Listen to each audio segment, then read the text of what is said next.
दोस्तों, गर्मियां शुरू हो गई हैं और इसके साथ एक डिबेट भी कि पौधों को पानी सुबह में देना है या शाम में।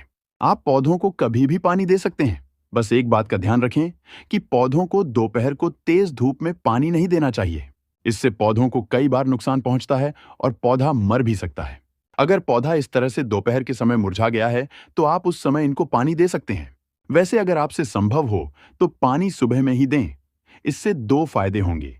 एक की सुबह की हल्की फुल्की एक्सरसाइज हो जाएगी और दूसरा, पौधों को दोपहर के समय सबसे ज्यादा पानी की जरूरत होती है।